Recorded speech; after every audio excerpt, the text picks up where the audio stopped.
No doubt you've come across Valve's recently published Steam hardware survey. For those unfamiliar with the survey, Valve will survey what hardware people are using in their PCs and compile that information to identify trends and such. It's an interesting read and I recommend you go look at it for yourself. The link to the survey results is in the description. Now keep in mind that this is a survey, and nowhere on the page is there any indication as to the sample size. I'm pretty sure Steam surveys are optional, which means not everybody's hardware has been recorded. That's pretty major if you want to be making bold assumptions about PC hardware like so many gaming websites and idiot YouTubers have been doing. Let's first actually go through the survey itself, discuss the raw information and connect the dots while debunking a lot of the ignorant claims made by people looking for reasons to say why PC gaming sucks. Let's cover the shit that makes console gamers wet first. Yes, according to this survey, about 34% of PC gamers have a primary display resolution of 1920 by 1080, and most of the remaining people are gaming at sub 1080p. 31% of PC gamers have a graphics card with 1GB of VRAM, which looks pretty shitty when I have a graphics card with 6GB of VRAM, and a PS4 and Xbox One both have more than 1GB of VRAM too. However, what I find most interesting is that the most popular multi-monitor desktop resolution is 3840 by 1080, which, if your maths is bad, is two 1080p displays. It's unclear whether the percentages for the primary displays only cover people using one display, or if the dual display information is a subset of the primary display data, but I figured it's worth noting since hardly anybody seems to actually be talking about it. Now, when we know a lot of PC gamers are casual gamers who play Minecraft exclusively or the same MOBA every day, which makes you casual in my opinion, how many of them do you honestly think have dual displays? More to the point, how many of those people actually engage in PC gaming versus console discussions? I'm not a betting man, but I'm going to say very few. Keep this in mind. Now, I remember a few weeks back I saw an article stating that more than half of the PC gaming community, a community Intel has estimated comprises 711 million people, are playing on hardware weaker than the PS4. I said this on Gaming Battlegrounds, that this seemed reasonable, as the most popular games in the world are the types that people can play that are very easy to run.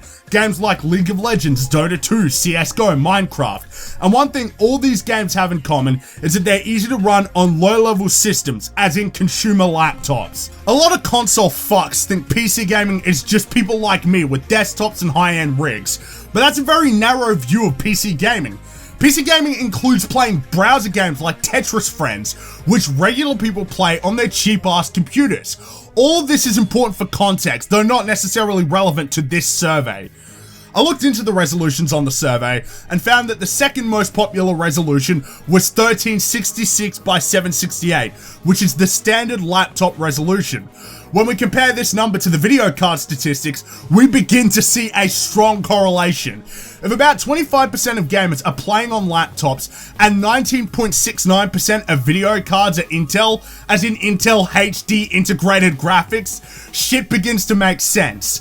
Now, that provides a fairly reasonable explanation for some of the numbers. Sure, there are probably PC Master Race dickheads who do game at sub 1080p, or on hardware less powerful than the PS4. But when you actually think about the numbers and compare them with what you know, the points being made by these console guys looking for reasons to hate PC gaming begin to look pretty stupid.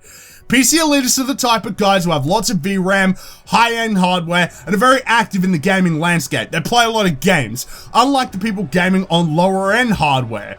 I know a lot of people who play hours upon hours of League. They play thousands of matches. They are PC gamers by definition, but are not active in gaming. Yet console guys are attacking them when they aren't doing anything wrong and using them as an excuse to lampoon us who are not hypocrites whatsoever and still have good points. Now, this is not a rant about resolutions. I don't particularly care what resolutions people are gaming at. You guys know this. And frankly, this video wouldn't have been made if it weren't for people like StoneFox acting like idiots. Your video was shit, StoneFox. You had logical points and you should feel bad for making it.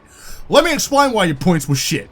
You called PC gamers hypocrites for making fun of you because the platforms you play on can't hit 1080p, and more importantly 60 FPS, not realizing that they're actually making fun of you because you don't get the choice.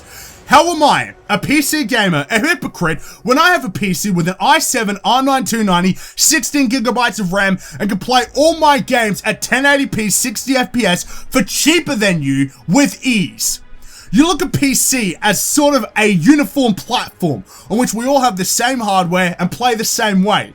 Sorry friend, but you have completely discredited yourself in my eyes, and nobody should ever listen to anything you have to say about PC gaming from now on. You've proven your ignorance. But like I said, this is not a rant about resolutions.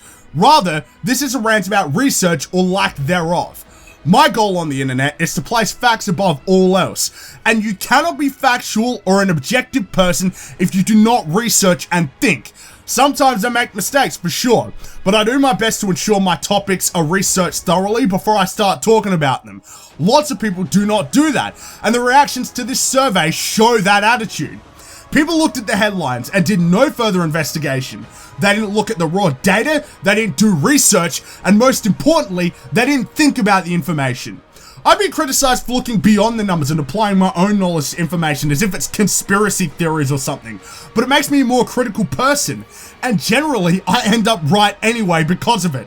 This is aided by the fact that I know my shit, and I know my shit because I do my research. It's easy guys, it's so damn easy. We have access to the largest pool of information in the history of our civilization. It's accessible anywhere, from our own pockets even. And yet, people still refuse to research, or worse yet, even read. Before you go on the internet talking nonsense, do your research. To show my dedication to proactively encouraging research and critical thinking within gaming, from this video forward, I will do my best to source thoroughly to ensure you can trust what I'm saying and you can investigate the information for yourself and come to your own conclusions. Now I know! And knowing is half the battle. G.I. Joe!